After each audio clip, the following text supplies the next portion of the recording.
Hello, I'm Tony Perkins with Washington Watch. Each day, this program provides a biblical perspective on news, including insightful interviews with elected leaders, newsmakers, and cultural experts.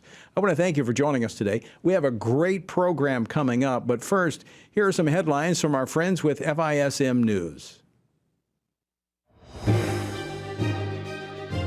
For FISM News, I'm Samuel Case with your Washington Watch News update for today, Thursday, January 18th. Well, 14 House Democrats joined Republicans to formally rebuke President Joe Biden over the ongoing border crisis, voting yesterday for a resolution brought to the floor by Texas Republican Nathaniel Moran.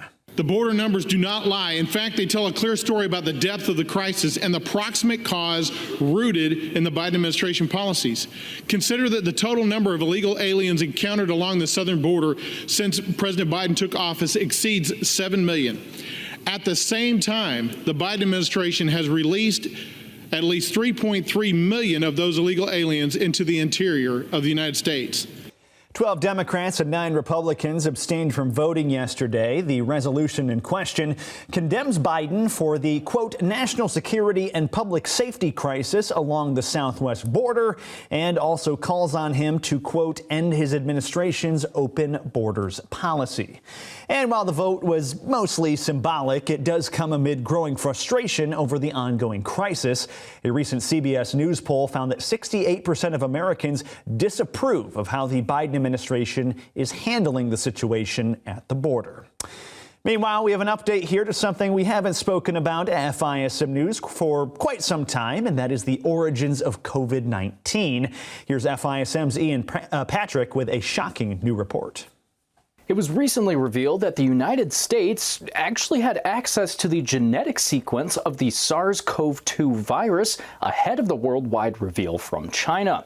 According to the original report coming out of the Wall Street Journal, Chinese government officials had actually mapped out the genome of the virus at least 2 weeks before revealing that information to the world. The virus was initially identified in late December of 2019, and the sequence wasn't unveiled by China until January 11th of 2020. But the Wall Street Journal report says that a nearly complete sequence of the virus's structure was uploaded to an online database run by the U.S. government on December 28th, 2019. That database is known as GenBank, which is associated with the National Institutes of Health.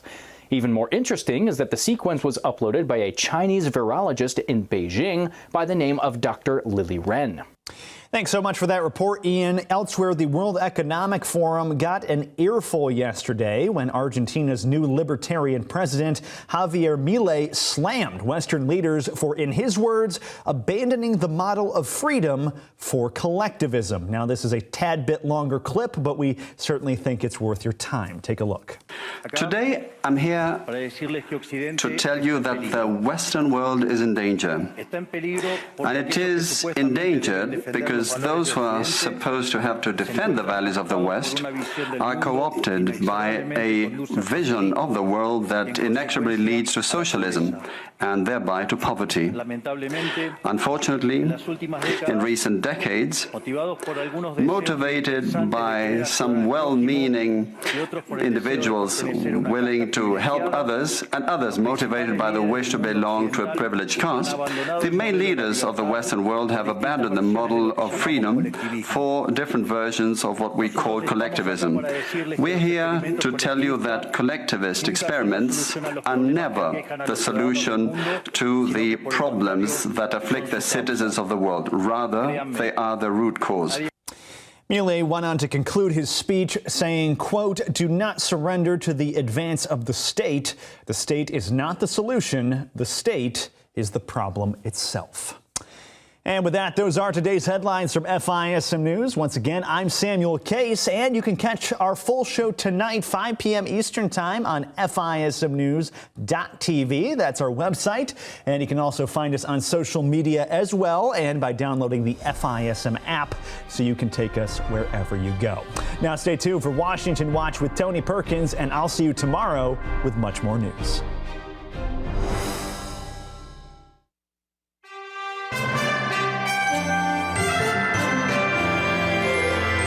From the heart of our nation's capital. Here's Family Research Council President Tony Perkins. Thanks for tuning in and making Washington Watch part of your day. Well, coming up on this Thursday edition, winter storms may bookend the week here in Washington, D.C. So despite a late arrival, Congress is working to wrap up business today and get out of town before the next storm arrives. We'll get the latest from Capitol Hill a little bit later. And the world's elite gathered once again in Davos, Switzerland this week, where the top concern was the economy, right? No. Global conflict? No. Controlling what they call disinformation. For the global business community, the top concern for the next 2 years is not conflict or climate. It is disinformation and misinformation. That was European Commission President Ursula von der Leyen. Now, that almost sounds like an audio reading from George Orwell's 1984. Larry Taunton, Executive Director of the Fixed Point Foundation, attended the forum to see what was going on, and he joins us in just a moment to tell us about it. The House Homeland Security Committee held a hearing yesterday on safeguarding dissident voices from foreign regimes here in the United States. Transnational repression will continue to be used as a tool to silence views that run afoul to those of autocratic governments if all branches of our government do not step up and work to solve this challenge. We must find a way to effectively deter nation states from engaging in transnational repression. That was committee chairman, Texas Congressman August Pfluger. What this is, you have people fleeing to the United States who are being persecuted abroad, and the long arm of those repressive regimes track them down here, like China and Iran. FRC's Bob Food testified before the committee, and he joins me later here in studio. And then there was Sloppy Joe, I mean Morning Joe. And he's got Ben Carson out there, comparing him to the second coming of Jesus too. Like Alex, do we have that Ben Carson thing? Oh my gosh. Where it just the biblical King David. Compared him to King David, a man after God's own heart. Well, following Donald Trump's historic victory in the Iowa caucuses on Monday night and the fact that evangelical voters made it possible, MSNBC and the rest of the leftist media has come unglued. All the things that we think about electability, about, what are people gaming out, or none of that matters when you believe that God has given you this country, that it is yours, and that everyone who is not a white conservative Christian is a fraudulent American. That was MSNBC's Joy Reid. Well, expect this Christian bashing to last for the next 10 months. Dr. Ben Carson, who last time I checked was actually white, but is a Christian, joins me later. Our word for today comes from Genesis chapter 42.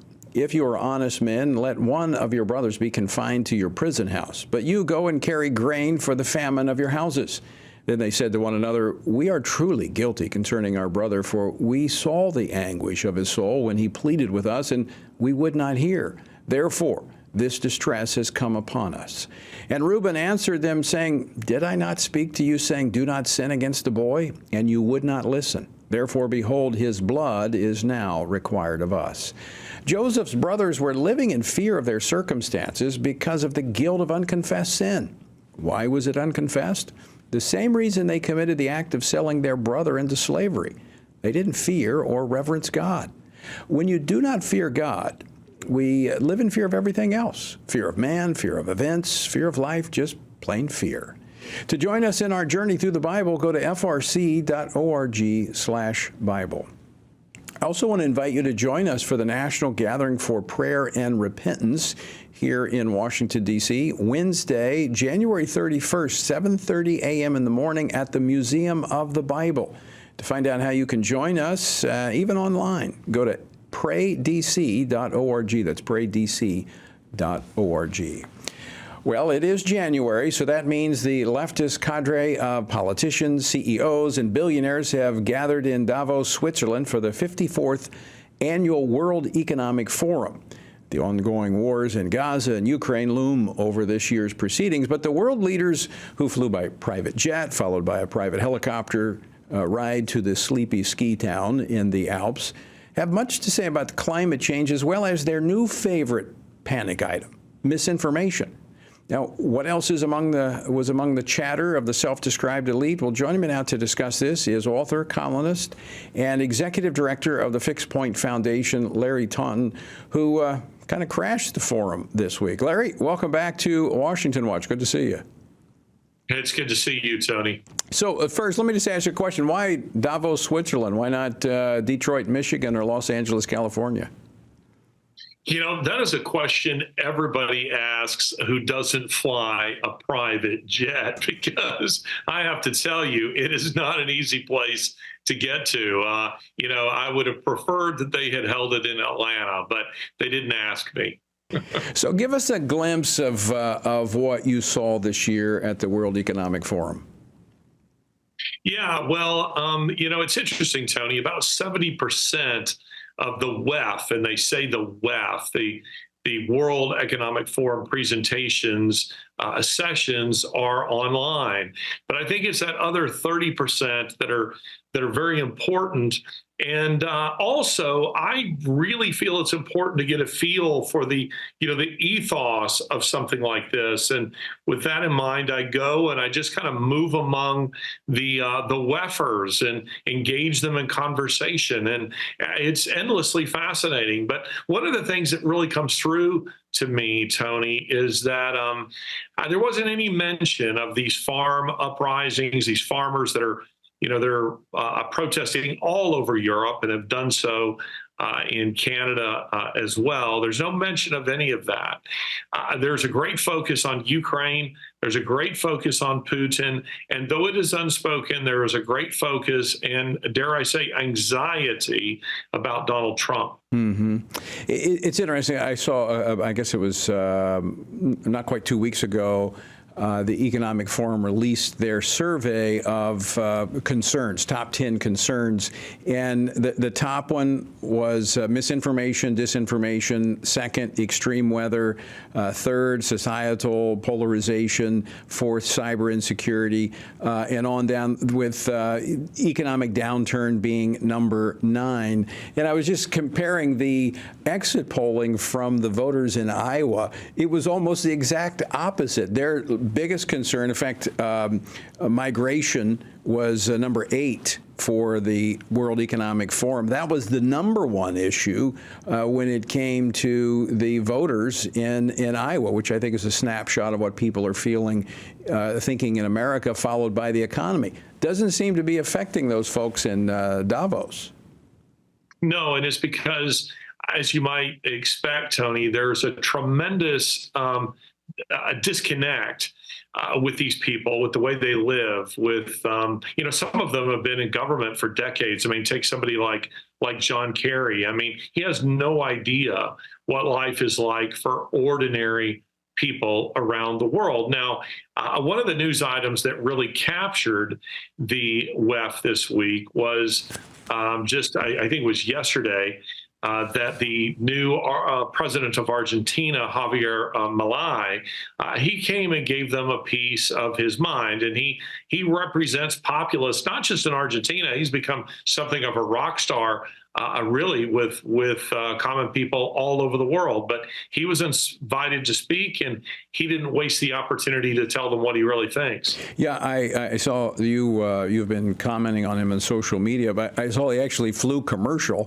to get there. Yes. and he is kind of like another version of Donald Trump. I mean, he's just he's bringing a perspective that I think is reflective of a lot of people. I mean, he was going after socialism. I mean, he was hitting this stuff pretty hard. Yeah, he really was. It's interesting. He's even borrowed Donald Trump's phrase. He says, "Make Argentina great again." And, I as a historian, I can't recall when that golden age in Argentinian history was, but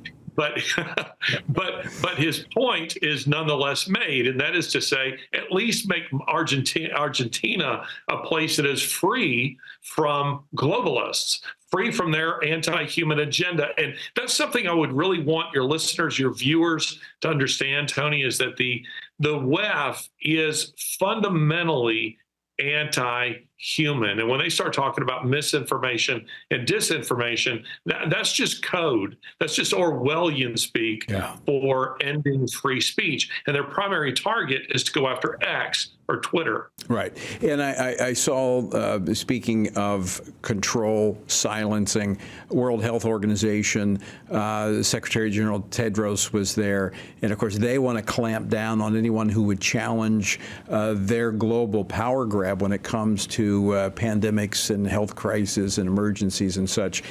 You mentioned about being on the ground there, being able to have the conversations and hear what people are saying that you don't get when you're watching online. What were some of the buzzwords that you heard as you were engaging in conversations there? Well, interestingly, Tony, the feeling you get when you engage with them is that they're absolutely clueless. That's my buzzword for them. It isn't one they use for themselves, but it is one that I will use and apply to them. Clueless. They don't seem to even really be aware that there are people who don't agree with what they're doing. And it was interesting because when you hear them talk about, say a place like Twitter, which they refer to as toxic, that is one of their buzzwords. What they really mean by that is any place is toxic that there are people there who dissent with them. So here I am in their midst, Tony, and you kind of have to picture this. They assume I'm a WEFer just like they are. And then when I begin to push back on, the globalist agenda just a little bit, you can see they don't really even know how to respond to me because they're in safe spaces all the time. They never challenge. It's kind of the accusation against Christians forever, that you live in the family life center and you don't actually gauge any unbelievers. Well, that's what these people are, except they're members of a godless, secular cult. Right. Well, speaking of it, we've got about a minute left. Does faith play into what takes place there at the forum? Is that even acknowledged? Not at all. Not at all. Well, but I will say this: they're very clever about inviting people with whom they might disagree, in an effort to give the impression that they are listening to dissenting voices. Mm-hmm. But I assure you, they are not. Yeah. They're only listening to each other. Well, Larry Taunton, I want to thank you for taking time to join us as you're on your way back to the States. Always interested in your perspective, what you're picking up when you're on the ground over there. Listen, it's great to be with you, Tony. You take care. All right, Larry Taunton. You can find out more. Go to TonyPerkins.com and follow the links over. All right, I mentioned the World Health Organization, and as we've been talking about all week, there is a comment period on this pandemic accord, at least one portion of it, as it pertains to the pharmaceutical aspects of them clamping down, attacking our national sovereignty. You can respond and put in a comment. It kind of helps slow the process down and raise awareness. So just text the word WHO to 67742. You'll get a link, and then you can make your comment. All right, don't go away. On the other side of the break, we're going to talk to Bob Fu, who testified before Congress yesterday. That's coming up next on this edition of Washington Watch. Don't go away.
everything we do begins as an idea. Before there can be acts of courage, there must be the belief that some things are worth sacrificing for. Before there can be marriage, there is the idea that man should not be alone. Before there was freedom, there was the idea that individuals are created equal. It's true that all ideas have consequences, but we're less aware that all consequences are the fruit of ideas. Before there was murder, there was hate. Before there was a Holocaust, there was the belief by some people that other people are undesirable. Our beliefs determine our behavior, and our beliefs about life's biggest questions determine our worldview. Where did I come from? Who decides what is right and wrong? What happens when I die? Our answers to these questions explain why people see the world so differently.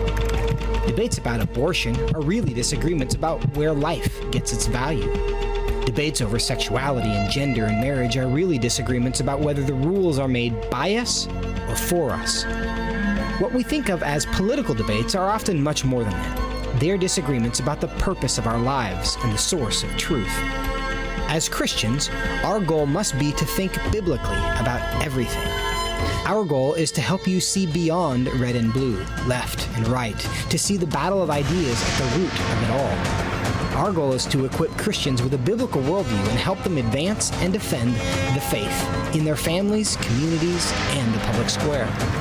Cultural renewal doesn't begin with campaigns and elections. It begins with individuals turning from lies to truth. But that won't happen if people can't recognize a lie and don't believe truth exists. We want to help you see the spiritual war behind the political war, the truth claims behind the press release, and the forest from the trees.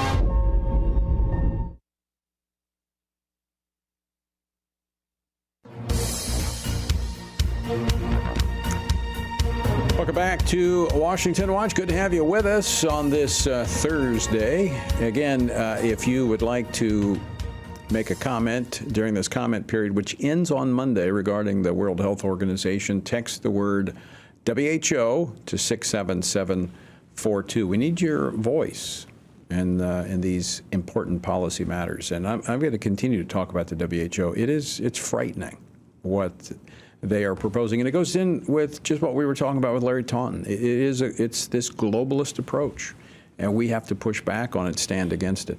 Text the word WHO, WHO, to 67742. All right, among the many threats to U.S. national security is brazen intimidation by nation states or their proxies. Now, we've seen this over the past year with the secret Chinese police stations on U.S. soil, as well as the Iranian regime's efforts against former U.S. officials. Now, to address transnational oppression in the United States, the House Homeland Security Subcommittee on Counterterrorism, Law Enforcement, and Intelligence held a hearing yesterday titled Safeguarding Dissident Voices. And Bob Fu, Family Research Council Senior Fellow for International Religious Freedom, testified before the subcommittee, and he joins me now in studio. Bob, welcome back to the studio. Thank you, Tony, for having me. Happy New Year. Happy New Year. Okay, let's talk about yesterday's hearing. You testified regarding the Chinese Communist Party's repression of religious freedom. And it's interesting, during my time on the U.S. Commission on International Religious Freedom, as I was having conversations primarily with Uyghurs who were here in the United States, they were fearful of the Chinese government and the agents that they have on this soil. Oh, absolutely. I mean, while the Communist Party has really persecuted against religious minorities, Uyghurs, Christians, Tibetans, to the worst level we have not seen in 40 years. And their transnational repression effort has also growing rapidly in the past few years. I mean, not only they are, engaging brutal, even kidnapping, from Thailand but also in the U.S., of course. So let's talk about what's happening here in the United States when it comes to those who have fled to this country for freedom. How China, the CCP, the Chinese Communist Party, what are they doing to them here? Oh, the CCP has used its agents and used its hired thugs. by engaging like physical intimidation, harassment, to what do we call the swatting and cyber threats and demonstrating in front of people's houses. Yeah, like in my like in in front of your my house. case, Yeah, like and many for over a month. Yeah, over 2 months. Over Yeah. 2 months, my wife and I and our whole family had to be evacuated by the FBI and the local law enforcement. But not everybody has the benefit of federal protection. So you've got and there's so much fear among those who are here in the United States when they have these Chinese agents pursuing them. Yeah, the only purpose of the CCP is to silence all these voices, these dissident voices in American soil. I mean, we have I'm a friend who was a former Tiananmen Square students leader in California, and he has a very popular show on the YouTube critical of the Communist Party. Basically, when his house was also being besieged, preventing his 2 children from going to school. And, when he reported to the California police, and the police knocked his door and said, "Sir," the so-called protester said, "if you shut down your YouTube and be silent, they will leave." That's amazing. Very clearly. It's amazing. Yeah. So what was the outcome in yesterday's hearing? What else took place? I hope, with that bipartisan approach led by Chairman Pfluger. There was bipartisan concern. Yeah. But from both parties. Yes. They recognize there's a problem. They do, yeah. Okay. I think both sides of the aisle recognize that. But I did point out, my first recommendation is to have the DOJ restore the Trump administration's policy called the China Initiative. That basically giving the law enforcement the sufficient tool to specifically, sort out and target those perpetrators of the CCP's transnational repression. But almost really a month after this administration came into power, and mysteriously that initiative was canceled. That was a very bad decision. Yeah, that's a whole other topic as to the connections between this administration and CCP China. won that round. Right. Yeah. Bob, we just got about a minute left. I want to ask you about, in fact, last time we were together, it was a dinner with Taiwanese officials. The chairman of the parliament was with us. We had dinner. And over this past weekend, the Taiwanese people went to the polls, overwhelmingly electing a pro-independence, pro-democracy party, William Lai. Your thoughts on that? Yeah, both William Lai and Ambassador B.K. Shaw, with whom you had dinner too, they won this election. That's a direct rebuke to Beijing by the Taiwanese people. Because they're not backing down. They're not being intimidated by China, are they? No. Despite of their military threats, airplane. Why is that? Did they see more than we do the value of freedom? Because they live in the shadow of communist China. Oh, they appreciate every day, the kind of freedom under the shadow of communist threats. Every day, they want to appreciate that. They want to say no to the CCP's, pressure and threats. So I think that's why, against all odds, the CCP did not even kind of hide their preference to the pro-Beijing candidates, and yet they elected William Lai. Final question, Bob. We're up against this break, but and I know you work very closely with our Taiwanese friends. Do they feel like America is reliable in this standoff with China? I think both of the president, William-elect William Lai, and VP-elect Ambassador Shaw are universal value American, the candidates, and they were actually both like you sanctioned by I know the CCP. I'm in the part we started a club. That's right. Well, I appreciate their courage, and I appreciate yours as well. Thanks so much for joining me. Thank you for having me. All right. Bob Fu, a member of the FRC team. All right, don't go away. Speaking of Congress, we're going to get an update from the Hill as Congress works to get out of town. So don't go away. More Washington Watch straight ahead.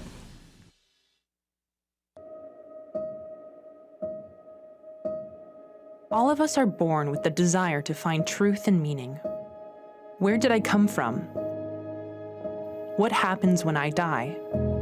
While our answers to these questions may divide us, we are united in our need for the freedom to answer life's biggest questions and make life's biggest decisions for ourselves. That's why religious freedom matters for everyone. Religious freedom matters because the powerful have long wanted to control those who are less powerful. Religious freedom matters because the freedom of those who are different is often threatened by those who believe different is dangerous. Leah Sheribu, a Christian teenager in Nigeria, remains a captive of Boko Haram for her refusal to renounce her Christian faith. Chinese pastor Wang Yi is serving a 9-year sentence for speaking publicly against the Chinese government. All of this because people in power decided different is dangerous. At the Center for Religious Liberty at Family Research Council, we promote religious freedom for everyone because the only alternative is religious freedom for no one. We encourage Americans and the American government to engage and advocate for the persecuted, and they do. We work every day to bring good news to the afflicted, to proclaim liberty to captives and freedom to prisoners. We do it because that's what Jesus does. We work to give freedom to others because we ourselves have been set free.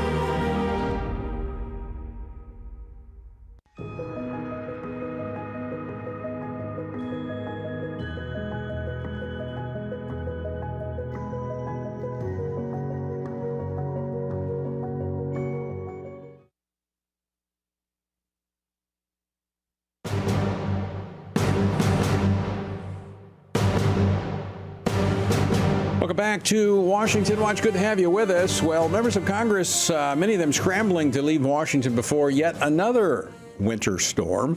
But before departing, Congress had to deal with a big issue, continuing a resolution keeping the lights on for government, averting a partial government shutdown that would come at midnight Friday.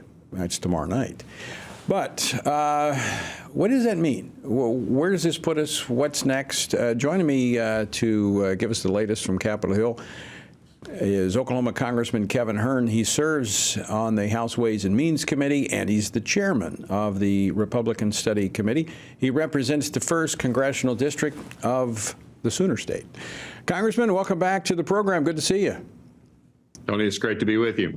All right, so this is another CR. That's a continuing resolution, short-term spending bill. This gets us to the first part of March. What's in this?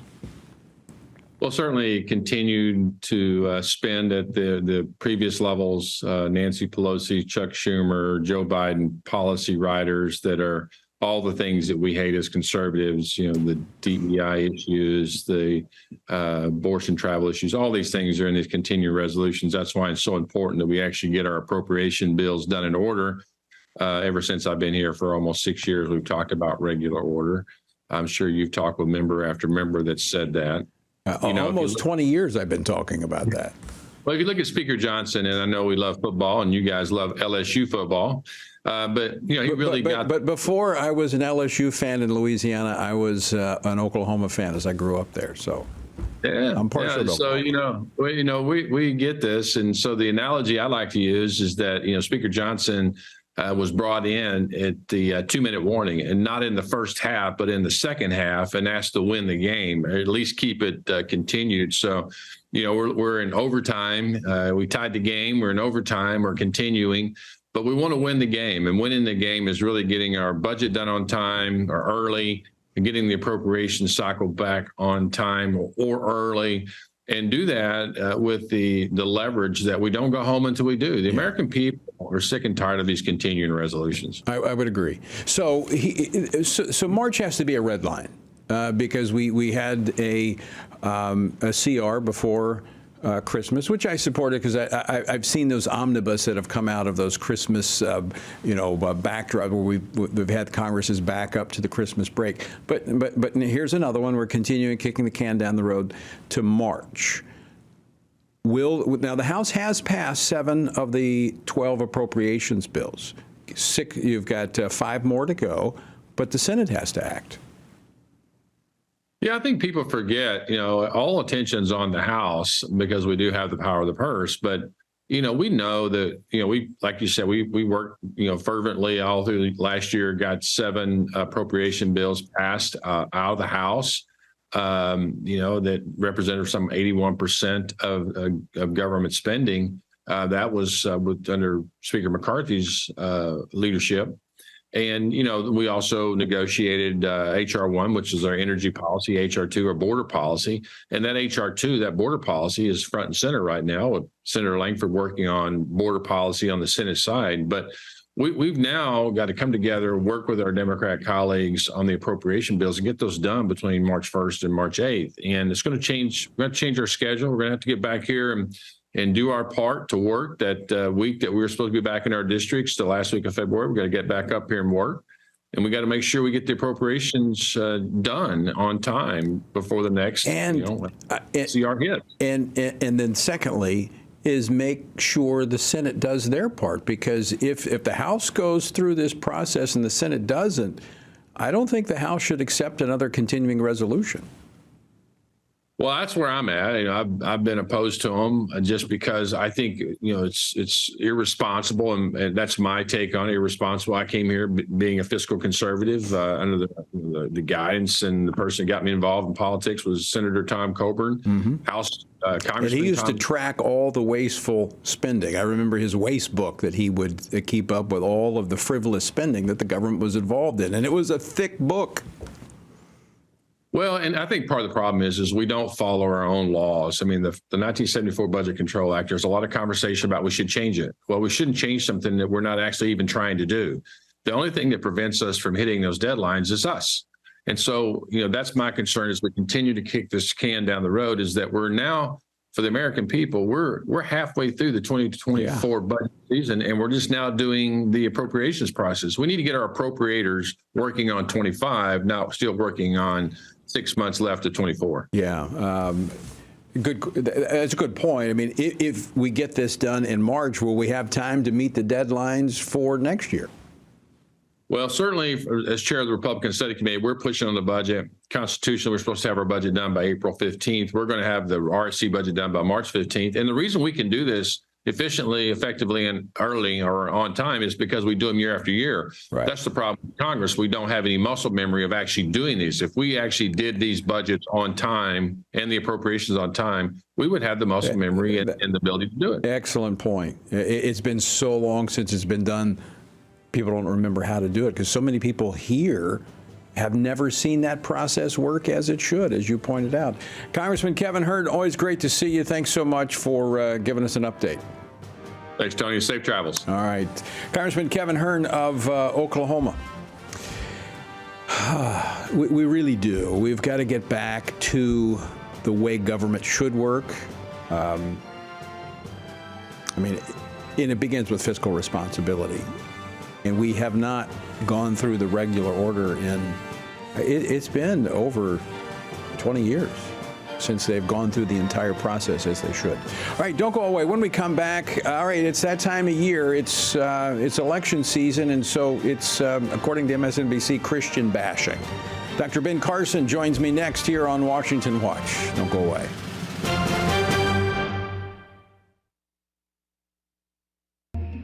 The world is hurting, streets are filled with crime, families are broken, sin is celebrated, and God is mocked.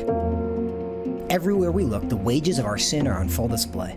As Christians, we know that surrender to God's will is the solution to our biggest problems, but not everyone agrees. Even in church, we hear people say the most important thing is to be tolerant, that we shouldn't impose our morality on other people, and that loving our neighbor means celebrating what they do. But you can't do that.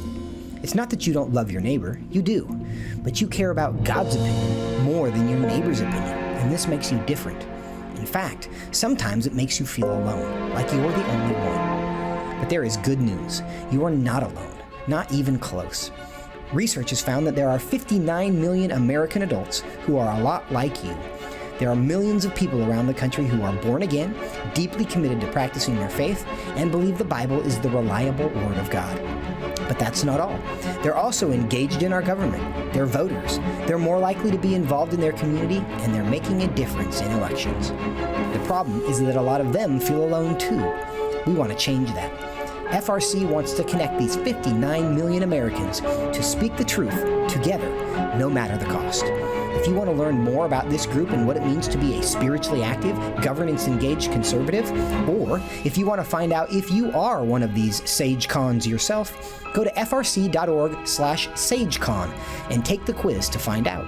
The world is hurting, and we have the solution. We can't do it alone, but we can do it if we work together. That's what we're working toward every day. Join us. Go to frc.org/SAGECON, SageCon, to learn more. That's SAGECON, SageCon, to learn more. I'm often asked by people, Tony, how do you stay encouraged? How do you deal with all of the stuff in Washington, D.C., the negative policies that are attacking our faith, our family, and our freedoms? Well, you want me to let you in on the secret? It's called the Word of God. And that is why the Family Research Council embarked on Stand on the Word, a 2-year journey through the Bible. It's a chronological Bible reading plan with just 10 to 15 minutes a day. In 2 years, you will have covered the entire Bible. And to go along with this, Monday through Friday, I do a morning devotional that goes along with the reading of the day. It's all designed to encourage you on this journey because the Word of God, as the psalmist said, in my affliction, here's my comfort. Your Word gives me life. That is our source of strength. To find out more, go to TonyPerkins.com or frc.org/Bible. And I invite you to join me every morning for our Stand on the Word Bible devotion.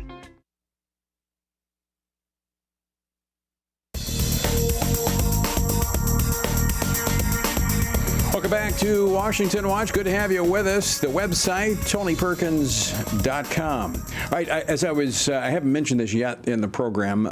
We haven't talked about the border today, but it's going to continue to be an issue, and we want to make sure it is addressed. So help us out. Text the word border to 67742, border to 67742, because we want members of Congress to know that this is an important issue for you, especially as we move into this election year. And speaking of that, this election season is well underway now, with the Iowa caucuses having taken place earlier this week. And the left and their legacy media collaborators have ratcheted up their attacks on Christians who participate in the political process. Now, we've seen this before, all right? This is not new. But here's what you need to understand. These attacks are designed to silence and intimidate Christians. And as I said many times, courage breeds courage. As followers of Christ, we cannot allow these attacks to cause us to shrink back and be silent. We know what is true. We know what is right. And we need to be willing to state that. Joining me now to discuss this is a man who always stands bold for his faith. It's been an honor to work with him, especially when he was in the Trump administration as the Secretary of Housing and Urban Development. He was a 2016 presidential candidate, and before that, a pioneering neurosurgeon at Johns Hopkins. He is now the founder and chairman of the American Cornerstone Institute, and he's a great friend, Dr. Ben Carson. Dr. Carson, welcome back to the program. Well, thank you, Tony. It's always good to be with you, and thank you for being so courageous yourself and being a patriot. Well, it's a lot easier when I've got others that are willing to stand, and you've done that. And I've talked about this before. You could have easily left the scene after the Trump administration ended, but you've stepped up and you've started your own organization that's helping teach children about America, instilling patriotic values. And you're out there talking, and as a result, you're being attacked by the media. I want to play a clip from Joe Scarborough from Morning Joe and his attack on you, and I want to allow you to respond to that. Play the clip from Joe Scarborough. And he's got Ben Carson out there, you know, comparing him to the second coming of Jesus too. Like Alex, do we have that Ben Carson thing? Oh my gosh. Where it just the biblical King David. Compared him to King David, a man after God's own heart. All right, Dr. Carson, what do you say? Well, talk about distortion and lies. First of all, I never compared him to King David. I said if many of the people who hate and criticize Trump today had been alive at the time of King David, they would have said the same kinds of things about him because of some of the things that he was involved in. But God can use all kinds of different people for different occasions. And that was the context in which it was said. And never said anything about the second coming of Christ or any of these things. I know that they just take that and distort it. That's the one they want to throw in. I've heard that several times, and I've not heard anybody talking about that. But it is the distortion. But this is the leftist media, and you talk about disinformation. I mean, this is the ones who want a corner on the market when it comes to telling the American people what's going on.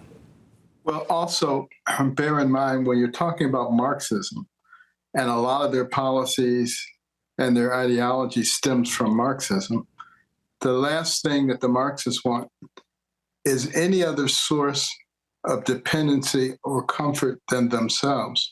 And therefore, anything that references God, particularly as a savior, is anathema to them. Right. And they will continue to attack it. And you'll see the attacks ramping up viciously as the election approaches. I think that is a large part of it. I also think that the more they talk, the more we realize there's a total lack of biblical knowledge when we see what the media has to say and their interpretation of Christianity. But here's the bottom line, Dr. Carson, and again, you're Exhibit A of this. If you're going to step into the arena and you're going to encourage Christians to engage and to allow their faith to guide their vote, you just need to be prepared that the legacy media is going to come after you. There's no question that they will. The way I kind of look at it, how long can they attack you? And what can they do against the backdrop of eternity? So it doesn't really worry me too much. I just need to make sure that I'm in the good graces of God. I don't care too much about whether I'm in the good graces of those who oppose God and God's agenda. Right, and that's... Courage is something that's so important to liberty, because you cannot be the land of the free if you're not the home of the brave. Absolutely. And that's where I think as Christians, number one, Jesus warned us that this was going to happen. He told us that when we came toward the end, there were going to be those that hated us because they hated him. And exactly. There was going to be a lot of deception out there. And we needed to follow his teaching, follow the word, be in the word, understand the word, and be bold in standing up for it. I want to play another clip.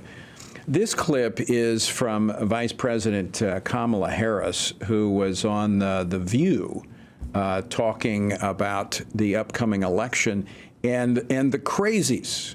All right, play the clip of Kamala Harris. It's unfortunate that that there are some who would deny fact or overlook it, when in fact moving toward progress requires that we speak truth. I do believe we need to speak truth, but I'm not quite sure we're getting it from the Biden administration. Well, one thing I've noticed about that administration is whatever they accuse you of is what they're doing. Projectionism completely. And you talk about not telling the truth.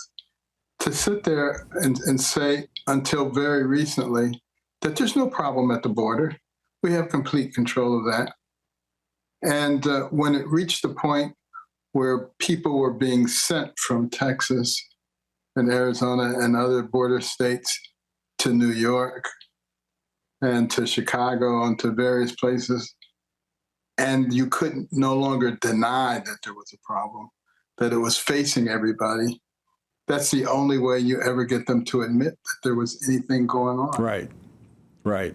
But see, they have the media, and this is what folks need to understand, is the media is complicit with them. And so they're able to get away with these things where the media during the Trump administration manufactured or, okay, I'll be a little generous. They twisted things to make things appear that were not, as opposed to what they're doing with the Biden administration. They're actually refusing to cover things just so it's covered up. Well, you know, I was a victim of that when they said that I purchased a $31,000 dining room table while trying to cut the budget for poor people. And of course, I never did purchase a $31,000 table. The whole dining room suite, which was 17 pieces, cost $31,000. That's a big difference. One table was for 17 pieces, which we never bought because, you know, my wife in particular was upset about the prices of things. And she says, I know some wonderful consignment shops where you could get some quality stuff for a fraction of this cost. But the whole thing incited an IG investigation, Inspector General investigation that cost more than $1 million of taxpayer money over a $31,000 supposed table that was never bought. That didn't exist. But the media fueled that. The media fueled that because it was a narrative that they wanted to talk about. But when you talk about real policy issues like what's happening at the border, it's if it were not for conservative media outlets, it's just total crickets among the leftist media. But I am actually encouraged by what I'm seeing with so many people not buying into the attempt by the left to use the Department of Justice to eliminate their political opponent. Yeah. Because if we allow them to succeed, America will never be the same again. Yeah, yeah, 100%. I've got this other clip I want to play of Kamala Harris to get you to respond to it. Clip number 9. Now, are you scared, first of all, what could happen if Trump ever became, God forbid, president again? And what are you going to do to stop the crazies? I am scared as heck. Yeah. Which is why I'm traveling our country. Is that why you're traveling the country as well? You know what is at stake in this election? That's exactly the reason. You know, this is a critical election. We've already seen a massive switch in the direction of our country just in the last 3 years. Imagine what another term of that kind of philosophy would do. Look at the chaos that's going on in the world. You know, we had a lot of peace initiatives with the Abraham Accords. Yeah. There was obviously some semblance of camaraderie that was developing there, all destroyed. Putin was holding off. We've empowered him, quite frankly, with our energy policies, making his oil much more valuable and giving him the resources to carry on the kind of warfare that's going on with Ukraine almost indefinitely while draining our resources. China's being emboldened. You know, chaos is prevailing because we show weakness rather than strength. So, Dr. Carson, you had a front row seat. You were a part of the cabinet of the last administration in the Trump administration. You were there from the start. Let's just say that we were in the second term of a Trump administration, do you think the world would be as it is today? No, I don't think any of the things that I just talked about would be going on. In addition to that, we would have continued developing our energy resources, and we would be exporting large amounts of liquid natural gas to Europe and other parts of the world, not only supplying their needs, but helping to decrease our budget deficits. And I think we certainly wouldn't be entertaining all of this craziness that's going on in our school system, teaching children. I mean, I just feel bad for little kids today. The stuff that they're being exposed to, it was never meant to be. Right.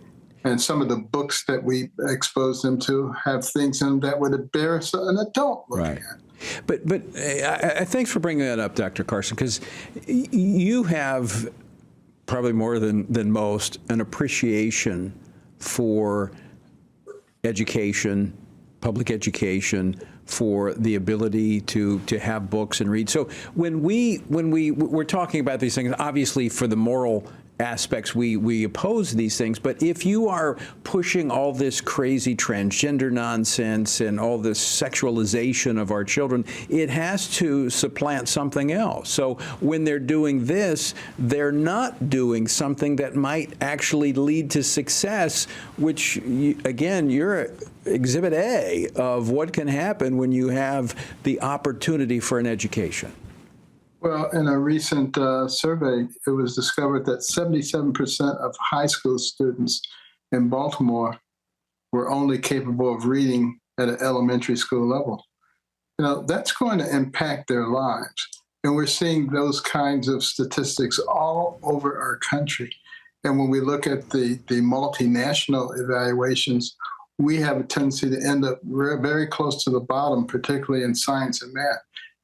These are things that are going to hurt us. They already are hurting us. They will hurt us more in the future if we don't go ahead and deal with them. And, you know, let school be school. And, but, you know, part of the problem, and we've talked about this on your program before, is the breakdown of the traditional nuclear family, which is where values are generally passed on. Yeah. So unless we can get that back, it's an uphill battle. So, Dr. Carson, we just have about a minute and a half left. As we move into this in earnest, the 2024 election cycle, as you know, we've talked about a number of issues here, but what are the top 3 issues that you say we have to get it right? We just have to get it right.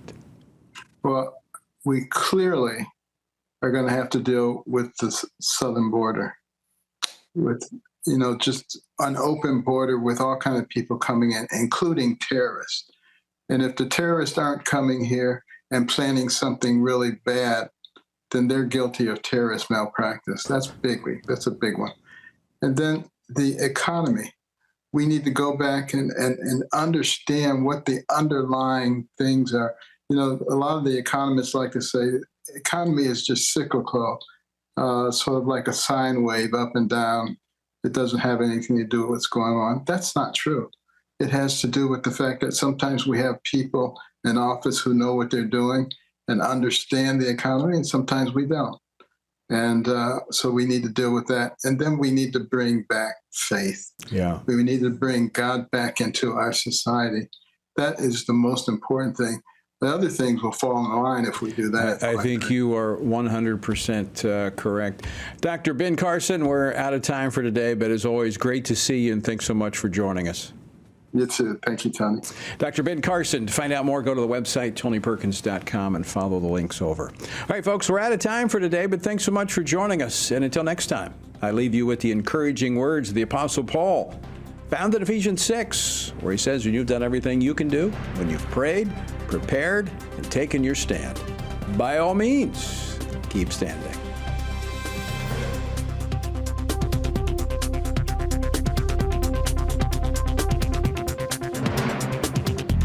Washington Watch with Tony Perkins is brought to you by Family Research Council and is entirely listener-supported.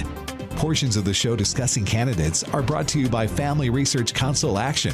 For more information on anything you've heard today, or to find out how you can partner with us in our ongoing efforts to promote faith, family, and freedom, visit TonyPerkins.com.